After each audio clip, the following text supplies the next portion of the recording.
7-Eleven has the most messed up logo of all time. You'd never notice it unless you looked close, but this logo breaks every rule of graphic design. Yet it works so well. I have to warn you though, once you see this, you can't unsee it.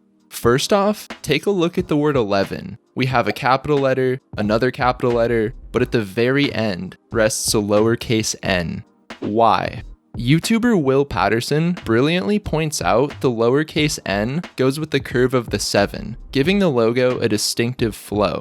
If the n was a capital instead of a lowercase, it would feel too rigid and in your face. Take for example their logo they used from 1946 to 1969. It just doesn't hit the same. Also, the word 11 doesn't line up with the edges of the 7, making the entire thing asymmetrical and off-balanced. But yet somehow, it remains one of the most recognized, iconic logos of our time.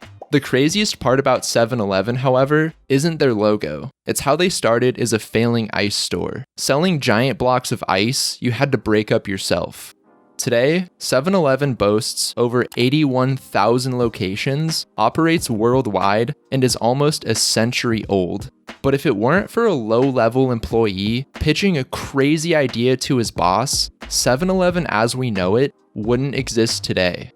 7-Eleven was the first convenience store of all time, but it didn't start out as a convenience store. It started out as an inconvenience store. In 1927, Denizen ice manufacturer Claude S. Dolly and several friends combined 4 ice plants in Oak Cliff, Sherman, McKinney, and San Antonio, Texas to form the Southland Ice Company, a company that specialized in ice. Only ice. They never had any plans of selling snacks, drinks, or gas. But one day, a Southland Ice employee named John Jefferson Green, who went by Uncle Johnny around the shop, came to a shocking revelation. He realized they were missing out on a potentially huge market by only selling ice, and that people would be willing to purchase items like milk or eggs if they offered them for sale. Through careful observation and one-off conversations, John noticed people often lacked a place to buy staple items, especially late at night after all the main grocery stores closed. So John Green, or Uncle Johnny, took matters into his own hands. He wasted no time and walked right into his boss's office. He sat down, looked him in the eyes, and pitched his idea about selling items other than ice. After pitching the idea to his boss, something strange happened. Joe C. Thompson Jr., his boss at the time, looked at him and said, "Yeah, that sounds like a great idea. You have my permission and support." Joe realized the value of John's idea, providing customers with what they wanted when they needed it.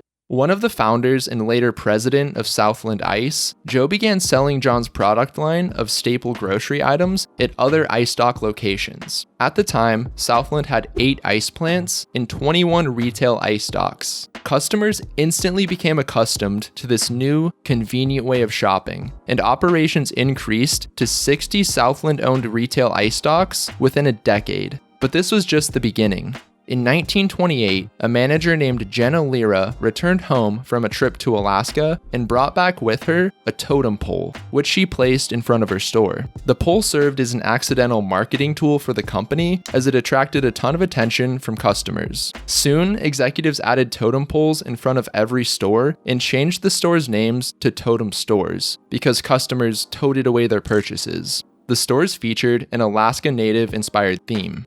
That same year, in 1928, they began selling gasoline to accommodate the growing number of automobiles on the road, and customers loved it. It became a one-stop shop for gas and basic groceries. But in 1931, seemingly out of nowhere, Tote'm Stores filed bankruptcy. But before I tell you why, I need to tell you about today's sponsor, Aura. Getting hit with something out of nowhere is the worst thing that can happen ever. Like for instance, cybercrime. Did you guys know cybercrime is the fastest growing crime in America? There's a new victim every 14 seconds. Imagine this, you're about to sign into your Instagram to do a quick story post of your cat chewing on cardboard, but you can't because the hackers somehow got to it first and locked you out of your own account. It's happened to me, and I don't want anyone to have to live in that unfortunate reality. And that's why I'm excited to partner with today's sponsor, Aura. Aura is identity theft protection, fraud monitoring, a VPN password management, and antivirus software, all combined into one easy-to-use app. You might have one of these services already, but if you don't have all the tools, it's like locking the front door, but leaving the back door wide open. Those who have their identity stolen are often shocked when it happens. Imagine trying to log into your email account one day, only to see the password had been changed hours ago, and then you start getting notifications of activity from your bank, credit cards, crypto accounts, etc. That's a scary and sad reality for too many people. Thankfully, Aura monitors the dark web for your emails, passwords, and social security number, and sends alerts fast, right to your phone and email. Aura also gives you near real-time alerts on suspicious credit inquiries, like if someone was opening a loan or credit card in your name. Aura's VPN allows you to stay anonymous online by keeping your browsing history and personal information safe and encrypted. Protect your family and yourself from identity theft at aura.com/modernbusiness, link in my description. And if you sign up right now, Aura will give you a 2-week free trial with my link, so you can see for yourself how many times Aura finds you or your family members' personal info on the dark web. If you sign up, let me know in the comments below if your personal information has been compromised. You won't regret checking. Thanks again to Aura for sponsoring this video. So in 1931, Tote'm Stores filed bankruptcy, but not for the reason you might think. It wasn't for lack of a great idea or poor management or anything like that. It was due to the Great Depression, the worst economic downturn in US history, which lasted from 1929 to 1939. Like a lot of companies at that time, Tote'm Stores had to file bankruptcy and just hope for the best. But nevertheless, they continued operations as they restructured and reorganized the company. In 1933, after Prohibition was repealed, Tote'm Stores emerged with an even heavier focus on snacks and drinks. And now that they could sell hard beverages, it welcomed a whole new crowd of customers. Though they struggled through the Great Depression, they made it to the other side in one piece, and that's mostly thanks to snacks. Imagine if they would have stuck with only ice. Oh man. In 1946, Tote'm Stores officially changed their name to 7-Eleven to reflect the store's new hours of operation, 7 a.m. to 11 p.m., 7 days a week, which at the time were unprecedented hours, and it blew people's minds. Now, if you wanted, you could go buy a gallon of milk at 10:30 at night. I know that sounds boring now, but at the time, it was revolutionary. Throughout the 1950s, 7-Eleven continued to grow and expand their selection of items, as well as their number of locations. Around this time, they began opening stores in every part of Texas, and after that, they expanded all the way to Florida, Maryland, Virginia, and Pennsylvania. By the tail end of the 1950s, they owned hundreds of stores across the country. Once the 1960s rolled around, 7-Eleven began a new initiative. Locate a suburban neighborhood, then open a store right next to it. They noticed certain areas were too big for supermarkets, but just big enough for a 7-Eleven to fit in. And that's when they started killing it. By 1963, they rose to over 1,000 locations, with many more on the way. However, that same year, they experienced an issue that would shape and define the company forever.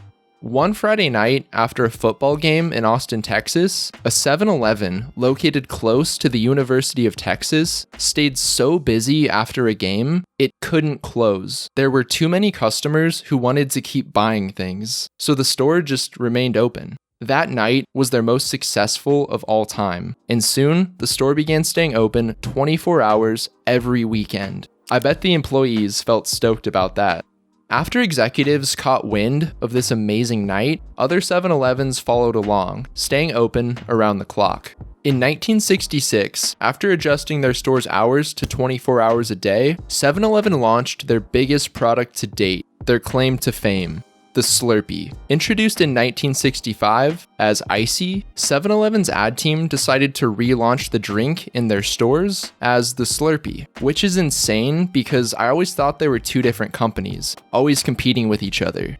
The iconic semi-frozen beverage gave 7-Eleven another reason to advertise and gave people another reason to come in. I'll never forget my family's tradition of going to 7-Eleven after church every Sunday to get a Slurpee. Their advertising sure worked on my family. They had us in their jaws. Around this time, 7-Eleven introduced a wild new concept: coffee to go. These days, every gas station sells coffee to go, but it wasn't always this way. 7-Eleven pioneered this concept, and people fell in love with it. Before this, people had to drink coffee at home.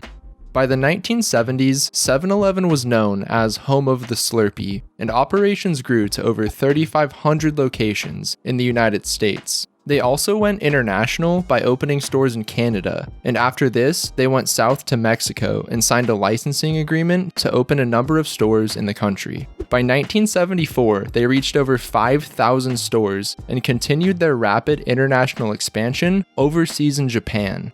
Throughout the 70s and 80s, 7-Eleven continued to transform the self-service convenience industry. Starting in the 1970s, self-serve gasoline came to fast-growing 7-Eleven locations, giving customers the option to make a quick stop and fill up their tank, without even having to talk to another human. They also implemented convenient little inventions such as the countertop microwave oven, the self-service soda fountain, and the rolling hot dog grill, staples of the modern age. Creating convenient experiences and products such as the Big Gulp fountain drink and the Big Bite hot dog. Customers loved the ability to just grab and go, without having to wait for an employee to pump your gas or make your food. By the 1990s, 7-Eleven had over 15,000 stores spread out across the world. With people spending less time at home, customers' expectations began to change. They not only wanted speed and ease of service, but also quality, variety, and value. So in response, 7-Eleven built a system to support fresh food products delivered daily, even on holidays, to its 15,000 stores. But the 1990s proved to be a turbulent time for 7-Eleven, because they had to file bankruptcy again for a second time. Due to threat of a corporate takeover, they made some rash decisions which resulted in a tough financial situation. In an attempt to secure their company and take it private, they performed a leveraged buyout in 1987. Basically, the founders of 7-Eleven, the Thompson family, bought up all the public shares of 7-Eleven so it could be 100% theirs again, making it no longer vulnerable to a corporate takeover. Many subsidiaries, including Chief Auto Parts, were sold off in order to pay the heavy debt that resulted from the repurchase of shares. But even so, the company went bankrupt for the second time in 1990. However, it emerged the following year with 70% of its stock owned by the Ito Yokado Co., a Japanese retailer, and 7-Eleven Japan, the company's Japanese licensee. From here, they continued to expand and do what they do best, hitting 25,000 locations by 2003. They used their signature method of creating a fast, easy, and convenient experience to propel their business through the 2000s and 2010s. But a little known fact about 7-Eleven is how in one market, they failed. They failed so bad, they don't even exist in that country anymore. In 2009, 7-Eleven began opening stores in Indonesia, and at first, it was great. Unlike in America, 7-Eleven became a trendy hangout spot for young adults in Indonesia. College students would come after class, grab a drink, and chill for hours. However, one problem was many people would come in and chill, but wouldn't spend enough money in the store to make up for how long they'd been chilling there. But still, it continued to perform well, and by 2012, they had over 100 locations in Indonesia. In 2015, alcohol was banned from all locations, resulting in a 24% decrease in revenue. The following year, they closed 25 locations to reduce operating costs. And in 2017, they closed the remaining stores, citing Indonesia's economic slowdown as a reason for their diminishing revenue. On top of this, they were never able to expand beyond the city they started in, Jakarta, stating that expansion was difficult being a foreign franchise, and that competing with local convenience stores was impossible. However, a spokesperson for 7-Eleven said, "Indonesia is an important country for us. This is not the end of 7-Eleven's business." In 2021, 7-Eleven unveiled a gargantuan $70 million ad campaign, their largest in years, doubling their ad spend from the previous year. The commercials reflect on the evolution of 7-Eleven as a store and draw focus to the fact that this isn't just gas station food, there's real restaurant quality food at 7-Eleven, according to CMO Marissa Jarrett. A few days ago, I went to a 7-Eleven to grab a Slurpee in preparation for writing this video, and I gotta be honest, the Slurpee ruled, but the rest of the store was so dirty that I wouldn't even consider buying any of the hot food for sale. And even if the store was perfectly clean, I just don't know if they're selling restaurant quality food. To me, it's more like gas station food, and that's okay. I wouldn't expect anything less. But what do you think? How do you feel about 7-Eleven's evolution as a business? And what do you think about their food? Let me know down in the comments below. If you enjoyed this video or learned something new, all I ask is that you bankrupt the like button on your way out. And also subscribe and turn on all post notifications so you don't miss a future upload. Thanks for watching. I'll see you soon.